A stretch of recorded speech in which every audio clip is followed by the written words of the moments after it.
BBC news আন্তর্জাতিক সংবাদে আপনাকে স্বাগতম। শুরুতেই সংবাদ শিরোনাম, এরপর বিস্তারিত। ইরানকে মার্কিন সেনাদের অবস্থান খুঁজে দিচ্ছে রাশিয়া, জেলেনস্কি। মার্কিন রণতরী তাড়িয়ে হরমুজ প্রণালীর পূর্ণ নিয়ন্ত্রণ নিল ইরান। ইসরায়েলের শতাধিক শহরে একযোগে হিজবুল্লাহ ইরানের হামলা। মার্কিন কারাগার থেকে সমর্থকদের কী বার্তা দিলেন মাদুরো? আপনি যদি মুসলিমদের পাশে থাকতে চান তাহলে ভিডিওতে লাইক করে চ্যানেলটি অবশ্যই সাবস্ক্রাইব করে দিবেন এবং কমেন্টে জানিয়ে দিবেন আপনার মূল্যবান মতামত। ইরানকে মার্কিন সেনাদের অবস্থান খুঁজে দিচ্ছে রাশিয়া, জেলেনস্কি। যুক্তরাষ্ট্র ও ইসরায়েলের আগ্রাসনের জবাবে মধ্যপ্রাচ্যে মার্কিন সামরিক ঘাঁটিসহ স্বার্থসংশ্লিষ্ট বিভিন্ন স্থাপনায় হামলা করছে ইরান।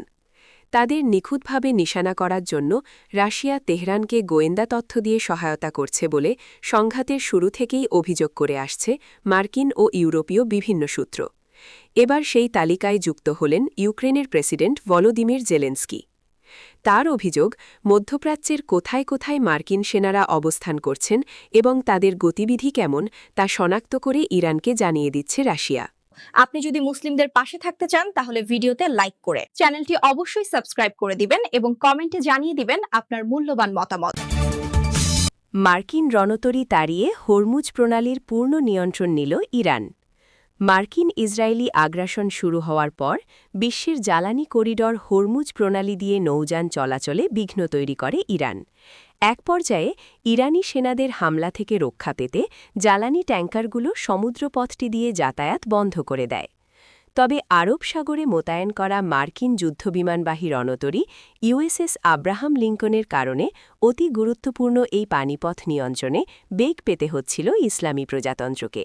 এবার সেই বাধা দূর হয়েছে বলে দাবি করেছে তেহরান। ইরানি গণমাধ্যমের খবর অনুযায়ী একজন ইরানি নৌ কমান্ডার এ অঞ্চলে মার্কিন বাহিনীর বিরুদ্ধে প্রতিশোধ নেওয়ার হুঁশিয়ারি দিয়েছেন। তিনি জানিয়েছেন, ইরান মার্কিন বাহিনীকে তাদের নাগালের মধ্যে আসার জন্য অপেক্ষা করছে এবং তারা উপকূলীয় ক্ষেপণাস্ত্র ব্যবস্থার লক্ষ্যবস্তু হতে পারে বলে সতর্ক করেছেন। তিনি দাবি করেছেন, ইরানি ক্ষেপণাস্ত্র অভিযান এবং তৎপরতার মুখে মার্কিন রণতরী ইউএসএস আব্রাহাম লিঙ্কন ইরানের জলসীমা থেকে শত শত মাইল দূরে সরে যেতে বাধ্য হয়েছে। এতে হরমুজ প্রণালী এখন থেকে বিনা বাধায় এককভাবে নিয়ন্ত্রণ করতে পারবে তেহরান। আপনি যদি মুসলিমদের পাশে থাকতে চান তাহলে ভিডিওতে লাইক করে চ্যানেলটি অবশ্যই সাবস্ক্রাইব করে দিবেন এবং কমেন্টে জানিয়ে দিবেন আপনার মূল্যবান মতামত। ইসরায়েলের শতাধিক শহরে একযোগে হিজবুল্লাহ ইরানের হামলা। ইরানে মার্কিন ইসরায়েলি আগ্রাসনের ৩০তম দিনে পাল্টা আক্রমণ উল্লেখযোগ্যভাবে বাড়িয়ে দিয়েছে তেহরান। এতে যুক্ত হয়েছে লেবাননের প্রতিরোধ যোদ্ধা গোষ্ঠী হিজবুল্লাহ। এই দুই পক্ষের যৌথ হামলায় ক্ষণে ক্ষণে কেঁপে উঠছে ইসরায়েলের বিভিন্ন শহর। এরই অংশ হিসেবে আজ রোববার ২৯ মার্চ একযোগে উগ্র ইহুদিবাদী ভূখণ্ডের শতাধিক শহরকে লক্ষ্যবস্তু করেছে ইরান ও হিজবুল্লাহ। ইসরায়েলি গণমাধ্যম জানিয়েছে, উত্তর ইসরায়েলে ইরানি হামলার সঙ্গে হিজবুল্লাহর রকেট হামলাও শুরু হয়েছে। এই জোড়া হামলার কারণে ১০০টিরও বেশি শহরে সতর্ক সংকেত বা সাইরেন বাজানো হয়েছে। ইসরায়েলি গণমাধ্যম জানিয়েছে, ইরান ও হিজবুল্লাহর ছোড়া ক্ষেপণাস্ত্রগুলো লক্ষ্যভ্রষ্ট বা ধ্বংস করার পর সেগুলোর ধ্বংসাবশেষ হাইফা শহরে পড়েছে। ইসরায়েলি রেডিও জানিয়েছে, ক্ষেপণাস্ত্রের ধ্বংসাবশেষ পড়ার কারণে হাইফা উপসাগর এলাকায় বস্তুগত ক্ষয়ক্ষতি হয়েছে। সূত্র আল জাজিরা। আপনি যদি মুসলিমদের পাশে থাকতে চান তাহলে ভিডিওতে লাইক করে চ্যানেলটি অবশ্যই সাবস্ক্রাইব করে দিবেন এবং কমেন্টে জানিয়ে দিবেন আপনার মূল্যবান মতামত। মার্কিন কারাগার থেকে সমর্থকদের কী বার্তা দিলেন মাদুরো? ভেনেজুয়েলার অপহৃত প্রেসিডেন্ট নিকোলাস মাদুরো ও তার স্ত্রী সিলিয়া ফ্লোরেস মার্কিন কারাগার থেকেই সমর্থকদের উদ্দেশ্যে বার্তা দিয়েছেন। গত জানুয়ারিতে এক রাতের হামলায় মার্কিন সেনাবাহিনীর হাতে অপহৃত শিকার এই দম্পতি শনিবার ২৮ মার্চ অনলাইনে এ বার্তা দেন। তারা জানিয়েছেন যে তারা অটল ও শান্ত আছেন। কারাকাসে তাদের কম্পাউন্ড থেকে মার্কিন কমান্ডোদের হাতে আটক হওয়ার পর মাদুরো এবং তার স্ত্রী সিলিয়াকে প্রায় ৩ মাস ধরে যুক্তরাষ্ট্রের ব্রুকলিনের একটি কারাগারে রাখা হয়েছে। সেখানে তাদের ইন্টারনেট বা সংবাদপত্র ব্যবহারের সুযোগ নেই বলে জানা গেছে।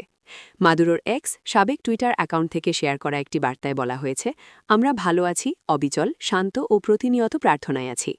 তবে তাদের পক্ষে কে এই পোস্টটি করেছেন তা স্পষ্ট নয়।